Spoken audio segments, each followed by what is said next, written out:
But he's not so concerned about me being Ale jemu evil. nejde o to, aby ja som sa stal, aby ja som robil zlobu. If he can just keep me distracted from Jesus, Ak dosiahne to, že ma rozptýli od Ježiša, I'm smerom on his preč, side even if I never do anything bad.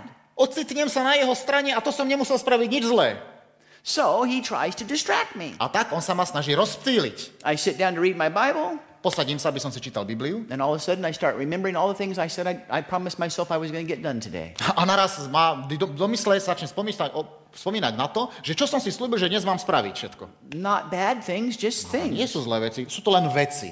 As soon as I think of something, Pokiaľ ma niečo napadne, I call them devil's rabbits. tak to nazývam, že sú to diablové králiky. Can you imagine trying to chase after rabbits? Viete si predstaviť, že budete naháňať králiky? I'm reading about Jesus and a rabbit goes by.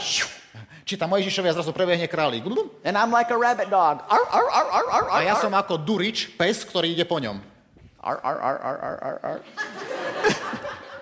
To znamená, že čokoľvek vidíte ako výsledok urobené, znamená, že tam musel byť Ježiš, ktorý to robil. The all things that the text described that get done, he's responsible for. Všetky veci, ktoré tento text popisuje, že sa uskutočnia, no tak to je jeho zodpovednosť. So if his part is the all things, A ak on má na starosti všetky veci, what's left for my part? čo zostane mne? Just this.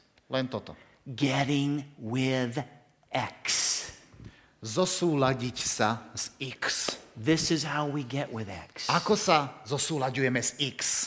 The daily relationship with Jesus. Každodenným vzťahom s Ježišom. That's our part. To je na nás, aby sme robili. And as we do our part, A my, keď poslušne robíme našu seeking him, hľadajúc ho, spending time with him, stráviac čas s ním, getting to know him better day by day, poznávajúc ho každodenne, he does his part. tak on si potom robí svoju časť.